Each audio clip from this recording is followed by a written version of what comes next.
O que o mundo esconde sobre o Brasil? Uma terra de carnaval, futebol e caos. Era isso que a mídia global queria que você acreditasse. Mas e se eu te dissesse que por trás dos estereótipos, existe uma força silenciosa, uma alma coletiva que só desperta na mais profunda escuridão? Esta é a história de como uma catástrofe que deveria ter afundado uma nação em barbárie, na verdade, revelou seu segredo mais bem guardado. Esta é a lição que a BBC não queria contar. Sarah Wilson, correspondente veterana da BBC, sentiu o ar pesado e úmido de Porto Alegre como um prenúncio. Em seu caderno de anotações, as palavras riscadas com fúria eram um reflexo do seu cinismo profissional. Brasil. Ciclone. Caos garantido. Focar nos saques. Um sorriso de escárnio vincou o canto de seus lábios. Do lado de fora da janela do seu hotel de luxo, o céu sobre o Rio Grande do Sul se transformava numa tela cinzenta e doentia, uma contusão divina se formando sobre o continente. Ela havia sido enviada às pressas de Londres. 3 anos cobrindo conflitos e desastres na África e no Oriente Médio a tinham tornado imune ao sofrimento e cética quanto à natureza humana. Para Sarah, o Brasil era o próximo ato de um espetáculo que ela conhecia de cor. Um país de contrastes violentos, onde a beleza da natureza era ofuscada pela feiura da ganância humana.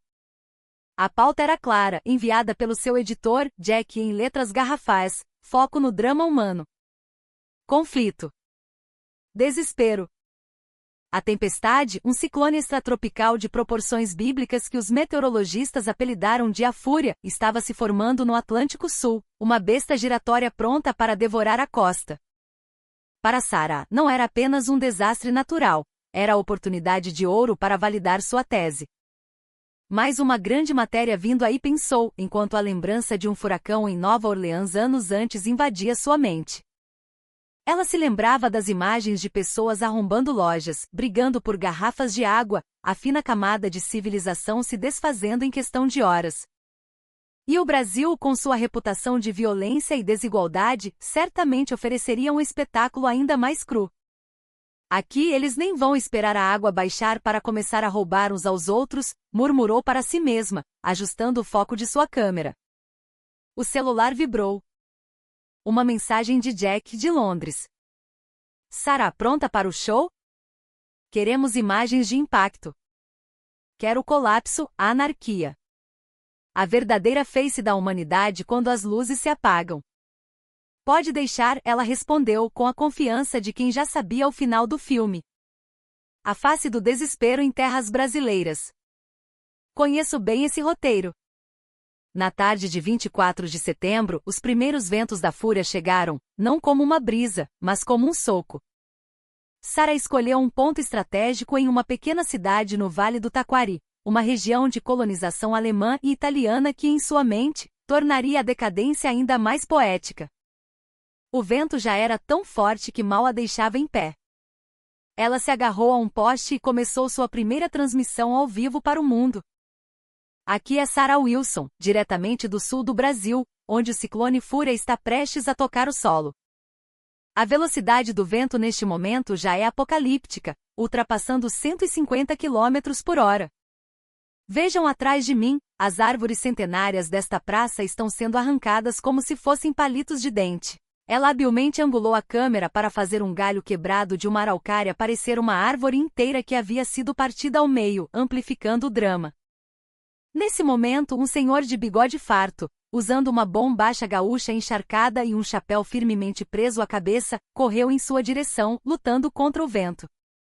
Ele gesticulava desesperado, gritando palavras em um português carregado de sotaque que ela mal compreendia. Moça! Guria! Sai daí! O telhado da igreja vai voar! Vem pra dentro, pelo amor de Deus! A câmera de Sarah virou-se instantaneamente para ele. Mas sua narração pintou um quadro completamente diferente. Como podem ver, o pânico já tomou conta da população local. Este senhor, em estado de choque, tenta desesperadamente me comunicar algo, sua voz perdida no rugido da tempestade. A genuína preocupação do homem foi traduzida para milhões de espectadores como o primeiro sinal do caos. Em sua mente, Sara já previa o próximo passo daquele senhor: arrombar a padaria da esquina assim que a noite caísse. Às 8 da noite, o olho do ciclone passou. A cidade, que vamos chamar de Vale Esperança, mergulhou num inferno líquido e barulhento. Sara, abrigada no segundo andar da prefeitura, um dos poucos prédios de concreto sólido, filmava através de uma janela reforçada o apocalipse lá fora. O rio que dava nome ao vale havia se tornado um monstro marrom e enfurecido, engolindo ruas, casas e a história de gerações inteiras. Meu Deus, ela narrava para seu gravador de áudio, com um tom ensaiado de espanto. É o purgatório. Nunca vi um poder de destruição tão absoluto. A cidade inteira está sendo varrida do mapa. A força da fúria superou todas as previsões. A água subiu metros em minutos. O som não era de chuva, mas de uma cachoeira sem fim, pontuado pelo barulho de estruturas desabando e o grito metálico de telhados de zinco sendo arrancados. Na madrugada, a notícia que Sara tanto esperava chegou, crepitando no rádio de emergência. A pequena represa que abastecia a parte alta da região havia rompido. Uma bomba de tempo hídrica acumulando milhões de litros de água finalmente cedera sob a pressão.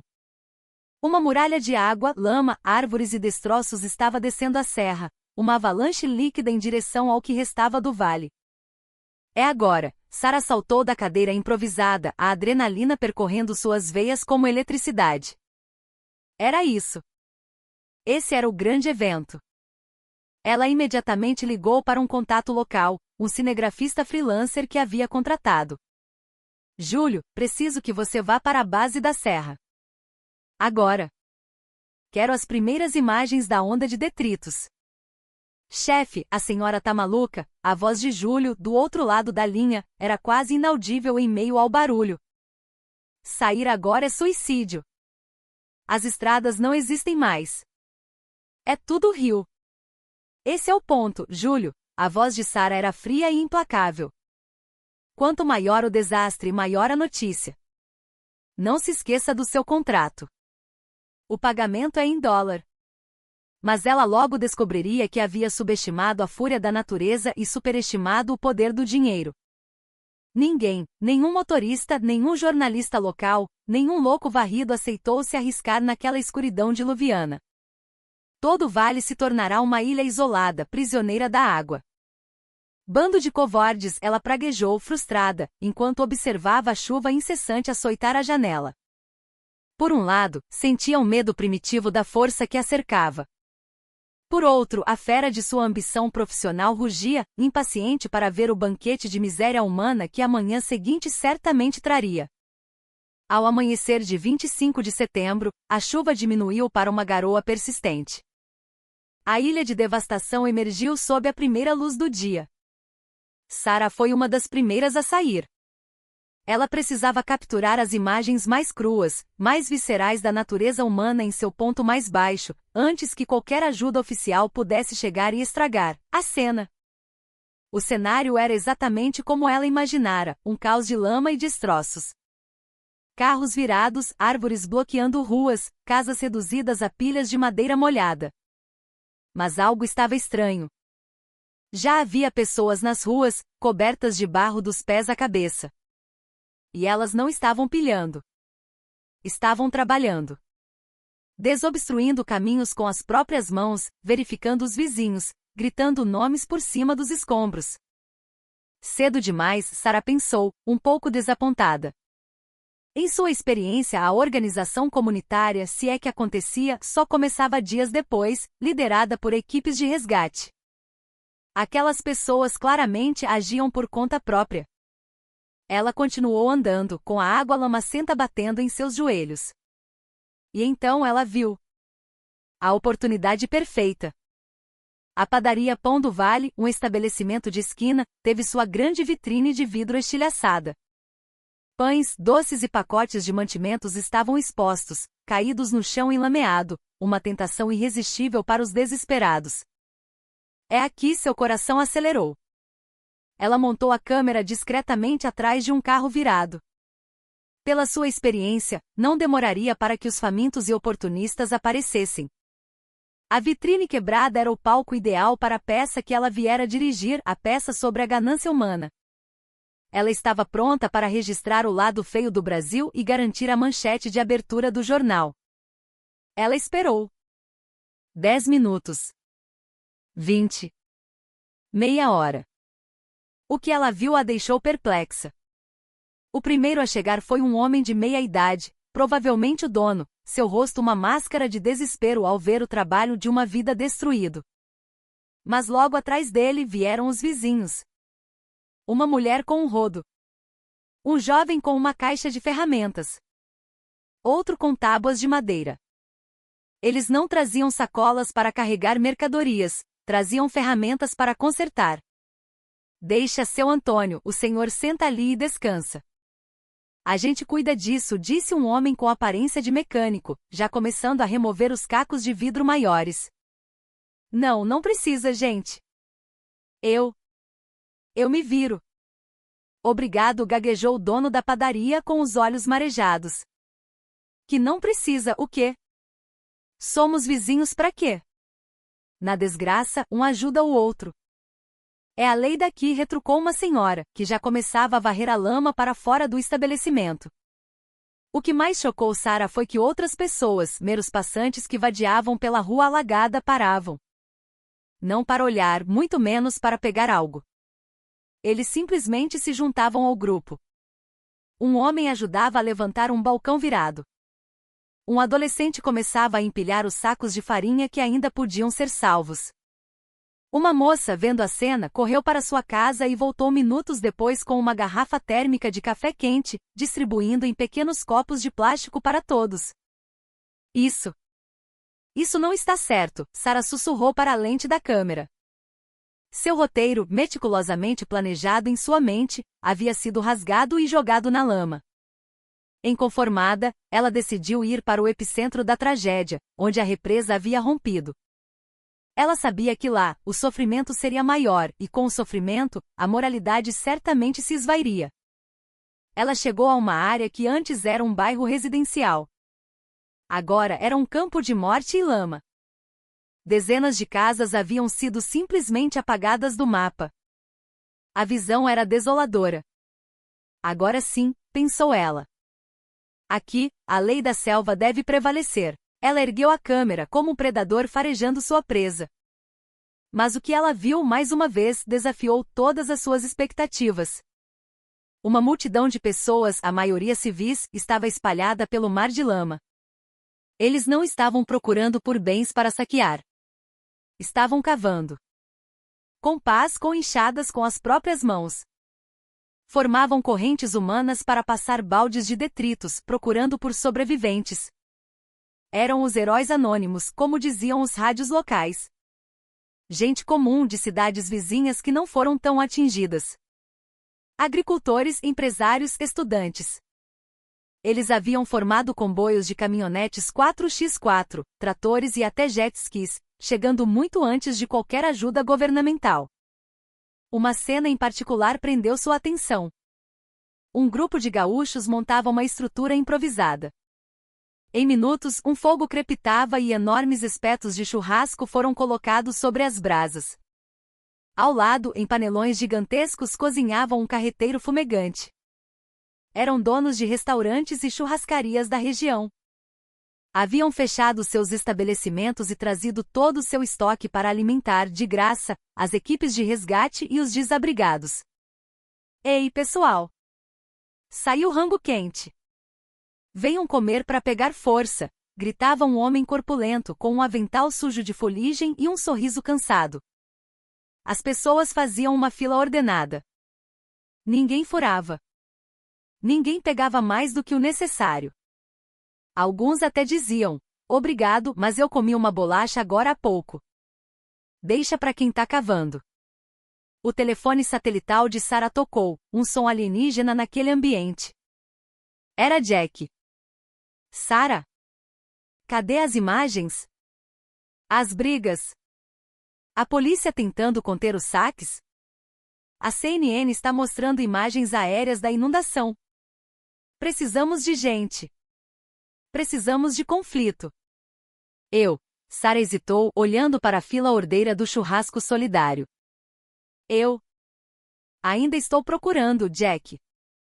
Ache mais rápido. A audiência não quer ver vizinhos se abraçando. Desligando. Frustrada e profundamente confusa, Sara sentia uma irritação crescente. Ela decidiu se aventurar mais fundo, alugando um barco de um dos voluntários para chegar a uma área completamente isolada. Lá, em uma escola que virara abrigo improvisado, ela testemunharia a cena que finalmente quebraria sua armadura de cinismo. No ginásio de esportes, centenas de pessoas se amontoavam em colchões finos. O cheiro era de mofo, suor e tristeza. Sara filmava os rostos, procurando pelo desespero que venderia sua matéria. Foi quando viu uma menina de uns 5 anos, encolhida num canto. Ela não chorava. Apenas olhava para o vazio, abraçada a um pedaço de madeira sujo de barro, o único vestígio de sua casa. Seus pais estavam desaparecidos. Então, uma senhora idosa com o rosto sulcado de rugas e os pés descalços e cobertos de lama, caminhou lentamente até a menina. Era Dona Elsa, uma das sobreviventes. Ela havia perdido tudo, sua casa, suas fotos, as lembranças de uma vida inteira. Ela se ajoelhou com dificuldade na frente da pequena órfã. De um bolso puído de seu vestido, retirou o único objeto de valor que conseguirá salvar da enchente, um pequeno terço de contas de madeira que pertencera à sua mãe. Minha querida, a voz de Dona Elsa era rouca, mas incrivelmente terna. Fique com isso. Para te proteger. Nossa Senhora vai cuidar de você. A menina, pela primeira vez, levantou os olhos. Suas mãozinhas se fecharam em torno do terço. Uma lágrima solitária escorreu por seu rosto sujo. Mas... E a senhora, Dona Elsa? Perguntou um jovem voluntário que observava a cena. Dona Elsa olhou para as próprias mãos vazias e depois para a menina. Um sorriso triste, mas sereno, iluminou seu rosto cansado. Eu já sou velha. Minha proteção agora é a memória. Ela precisa de mais fé do que eu. Assistindo aquela troca, aquele ato de generosidade absoluta vindo de alguém que não tinha absolutamente nada, Sara sentiu algo se romper dentro dela. Ela baixou a câmera. Pela primeira vez em sua carreira, as lágrimas embaçaram sua visão. E não eram de tristeza pelo desastre. Eram de uma emoção avassaladora e desconhecida, uma admiração profunda pela resiliência e pela dignidade daquele povo. A noite caiu, mas os trabalhos de resgate não pararam. Milhares de luzes de lanternas e celulares transformaram o Vale de Lama numa constelação de esperança. Gritos de "Achamos um!" ecoavam na escuridão, seguidos por aplausos e vivas. Sara viu um homem ser retirado dos escombros após quase 20 horas soterrado. Todos, voluntários, bombeiros, vizinhos, comemoravam juntos, estranhos unidos por um propósito maior. O rosto de todos estava coberto de lama, mas seus olhos brilhavam. Naquela noite, de volta a um posto de comando improvisado, Sara sentou-se diante de seu laptop. As imagens que ela gravara passavam em sua tela. Não havia saques. Não havia brigas. Não havia o caos que a BBC esperava. Havia apenas uma solidariedade teimosa, uma decência inabalável diante do fim do mundo. Seu telefone tocou novamente. Era Jack. Sara, o prazo está se esgotando. Preciso da sua matéria para a manchete de amanhã. Quero sangue, lágrimas e raiva. Entendeu? Sara respirou fundo. Com uma calma que ela mesma não reconhecia, respondeu. Jack, acho que precisamos conversar. Conversar sobre o quê? Não tenho tempo para suas crises existenciais. Sobre a notícia de verdade, disse ela. E então ela começou a descrever tudo o que havia visto. A padaria. Os comboios de voluntários. O churrasco solidário. E por fim, com a voz embargada, contou sobre Dona Elsa e seu terço. Houve um longo silêncio do outro lado da linha. Finalmente Jack falou, sua voz tingida de incredulidade. Sara, você tem certeza de que quer publicar isso?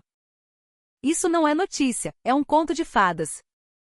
Você está jogando o horário nobre no lixo para passar um comercial de caridade.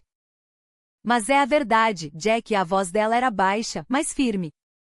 E a verdade é que o caráter e a civilidade que o povo brasileiro está mostrando nesta tragédia são mais impactantes do que qualquer imagem de um deslizamento de terra. Tudo bem, o editor suspirou, derrotado ou talvez apenas cansado. Você é a repórter em campo. A decisão é sua. Mas se a audiência de amanhã despencar, a responsabilidade é sua. Ao desligar, Sarah abriu um novo documento. Apagou todas as suas anotações cínicas. E começou a escrever. Ela escreveu a noite inteira, impulsionada por uma nova urgência. No início de seu artigo, ela admitiu abertamente seu preconceito. Eu vim para o Brasil esperando documentar o colapso de uma sociedade. Eu vim esperando filmar o caos que eu, em minha arrogância, acreditava ser a única resposta possível à catástrofe. Eu estava errada. Tragicamente errada. Nesta terra ferida, não encontrei a falência do espírito humano. Em vez disso, testemunhei um milagre de solidariedade. O povo brasileiro me deu, e ao mundo, uma lição inesquecível sobre a força silenciosa da comunidade. Sua reportagem, acompanhada das imagens brutas e sem narração sensacionalista, foi ao ar. A reação foi imediata e avassaladora. Em poucas horas, o artigo se tornou o mais lido na história do site da BBC. As redes sociais explodiram. Comentários de todo mundo inundaram a página. Chorando aqui. Então este é o verdadeiro Brasil. Peço desculpas pela minha ignorância e pelos estereótipos que eu tinha. Que lição de humanidade! O mundo precisa ver isso. A força do Brasil não está em seu tamanho, mas em seu povo. O servidor da BBC chegou a cair por excesso de tráfego. A solidariedade brasileira virou um tópico de discussão global. Mas os comentários que mais tocaram Sarah vieram do próprio Brasil. Eles não demonstravam orgulho arrogante, mas uma humildade comovente. A gente só fez o que tinha que ser feito. Na hora do aperto, não existe eu, só existe nós, ponto. Obrigado, moça. Obrigado por mostrar ao mundo que não somos só o que aparece nos jornais. Uma semana depois, enquanto se preparava para deixar um Vale Esperança ainda em ruínas, mas já pulsando com o esforço da reconstrução, ela encontrou Dona Elsa novamente. Jornalista. Obrigada pela sua reportagem, disse a velha senhora, segurando suas mãos. O mundo precisava saber que a gente se cuida. Eu é que agradeço, Dona Elsa, disse Sarah com os olhos úmidos. Vocês me ensinaram o que significa ser humano. Antes de partir, Dona Elsa tirou do pulso uma fitinha colorida e amarrou-a no de Sarah. Era uma fita do Senhor do Bom Fim. Para te dar sorte, proteção e para você nunca se esquecer da força que encontrou aqui. Meses depois, de volta a Londres, Sarah Wilson pediu demissão da BBC. Ela recusou ofertas lucrativas de todas as grandes redes de televisão e usou suas economias para lançar uma plataforma de jornalismo independente online, dedicada a cobrir as histórias de bondade e resiliência que a grande mídia ignorava. Sua primeira matéria, claro, foi um documentário profundo sobre os heróis anônimos do Vale do Taquari. Na cena final do documentário, a câmera focava em seu pulso, onde a fita do Bom Fim, agora desbotada, ainda estava amarrada. Ao lado da imagem, apenas uma frase: a verdadeira força não está no poder de destruir, mas na vontade de reconstruir. E a voz de Sarah, agora calma e cheia de convicção, encerrava a narrativa. Eu fui ao Brasil procurar por um campo de batalha e encontrei um farol. Um farol de humanidade que me provou que mesmo na noite mais escura, a luz mais poderosa vem de dentro das pessoas. O Brasil não é um problema a ser